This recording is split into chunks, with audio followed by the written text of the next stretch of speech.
Hi there. In this video, I will show you how to set up custom slider navigation buttons for the nestable slider in Bricks. Typically, the nestable slider comes with navigation arrows if you've activated them in the settings. However, they can sometimes get in the way of your design direction. In such cases, you might want to have the navigation buttons as separate objects. To achieve this, we need to create our own navigation buttons and use JavaScript to make them control the slider. Let's walk through the process together.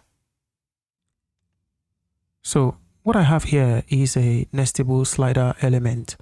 And if you'd like to see how I created this slider to look and act the way it does, you can check out my video, which I will link in the description below. But you can see it's based on the nestable slider element. In the settings, I've set the options type to custom, which gives us more freedom to manipulate the slider settings beyond what the Bricks interface offers. In your case, you might have the options set to default if you just dropped a new slider element. Whichever option you choose, our custom navigation buttons should still work. At the moment, we have the arrows turned on by default, and the slider type is also set to slide. In total, we have three options: loop, slide, and fade. When we analyze the behavior of the slider with the default arrows, you notice that because the type is set to slide, the previous nav button is automatically disabled, indicating that there are no slides behind. This also happens at the last slide, where the next nav button gets disabled because there are no more slides in front. In the inspector, you'll notice that there's a disabled attribute automatically appended when we reach the last slide. It also has a CSS rule that provides the visual indication that it's disabled by dropping the opacity. These are the functions we'll have to replicate with our buttons JavaScript. Back in the builder, I'll set the type to slide and the arrows to false, since we'll be making our own navigation buttons. To begin creating our own navigation buttons, first I'll add a div,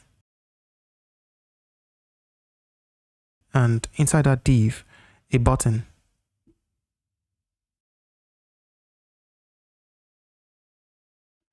Now I'll remove the button label, reset the style, and add my SVG icon.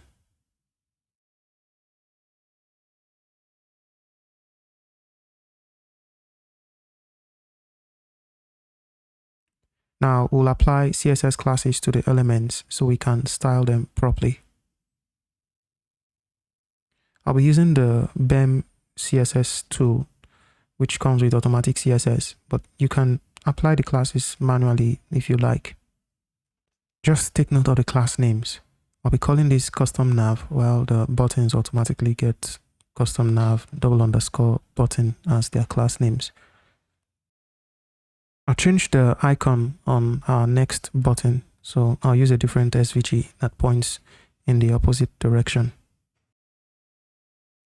Another very important thing is to make sure the HTML tag actually says button and not the default span. This is important so we can be semantically correct, and it helps accessibility and will also be useful for our JavaScript. Now we can begin styling the button. Make sure the CSS class is selected. Then we'll go on and set the background color to transparent.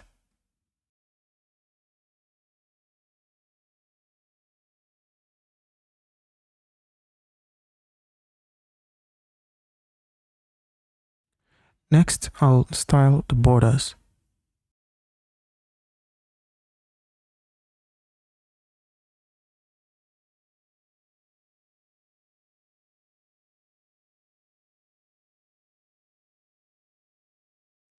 I'd like to have some space between the buttons, so I'll select the parent element, change the display property to flex, and use the content gap variable. This should give us just the right amount of space.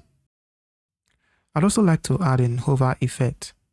So in the custom CSS panel, I'll target the button and change the background to black, or the neutral in this case, upon hover. I'll also target the SVG path itself and change the color of that path to white when we hover on the button.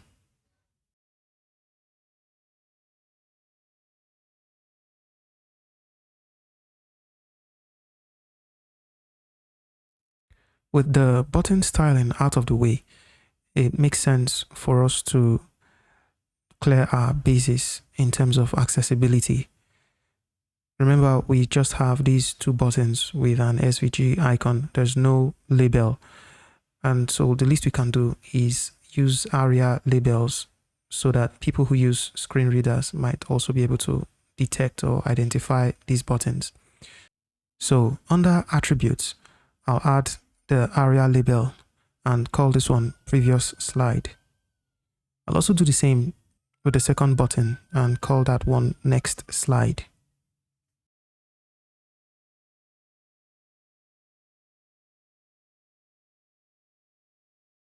Now, so far, both buttons are almost completely identical. There's no way to differentiate between them if we are going to identify them using JavaScript, apart from the ARIA labels, of course. So I'm going to add one more class to these buttons. This class is not going to hold any styles. It's just for identification. To do that, I'll go into the CSS panel and you'll find that there's a field there to include a CSS class.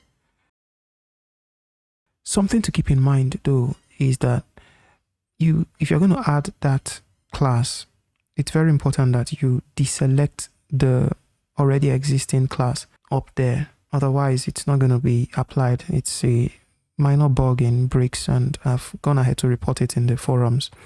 Hopefully it will get fixed in subsequent versions. But for now, make sure to deselect the main class, the active class, and then you add in this extra CSS class, which only exists there for identification purposes, not to hold styles. Of course, you can target that class as well and use an external style sheet, but as far as the Bricks environment is concerned, you cannot directly style it using the Bricks interface. It's just something to keep in mind.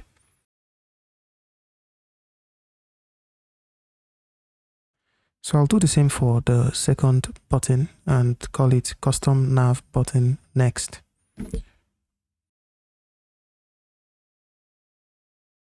And when we look at our work in the front end, you should see the extra class added to the buttons.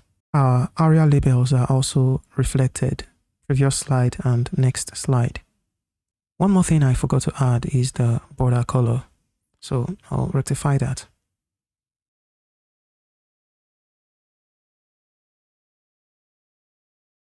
Now we can proceed to add the JavaScript. Add in a code element and make sure it's inside the custom nav box so we can keep things organized. Go ahead and clear out everything that we don't need in the code element and paste the JavaScript. I'll have the script linked in the description below. Now, in order for this code to work, you need to ensure that these two things are in place. First, the ID of the nestable slider needs to be the same one that you have here in the code snippet. So you can go ahead and copy the ID by clicking the copy bricks ID button from the nestable slider itself and just replace the one in the code. The second thing is to ensure that the class names mentioned here are exactly the same ones that you have for the buttons.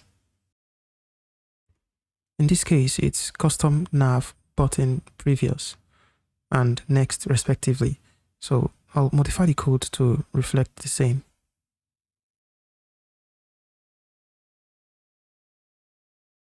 For a quick rundown, there are three things that this code really does. For one, it checks to see what option we've selected under type in the slider settings. If it's not a loop slider, it does the second thing, which is to check whether we are on the first or last slide. Finally, if we are on the first or last slide, the script disables the appropriate button. It also adds an area disabled attribute for screen readers. The buttons will keep working, however, if we set the slide type to loop, indicating there's no first or last slide, as it will loop infinitely.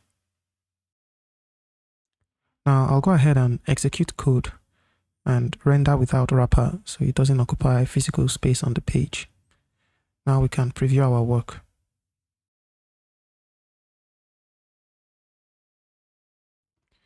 Now you see it's working and the slides are being controlled by the buttons. And when you look at the inspector, you see that there is also a disabled attribute appended to the buttons when we get to the first or last slide, which is exactly what we want. The only problem is that the button, even though it's disabled, doesn't quite look disabled. So I'll need to update the CSS such that it changes its appearance when it gets disabled.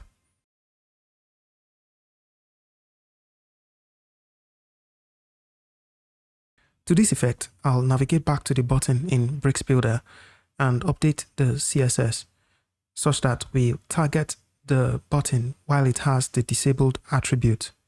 Then I'll reduce the opacity so it's more obvious that it's disabled. I'll also set the pointer events to none. So as a button, it does nothing.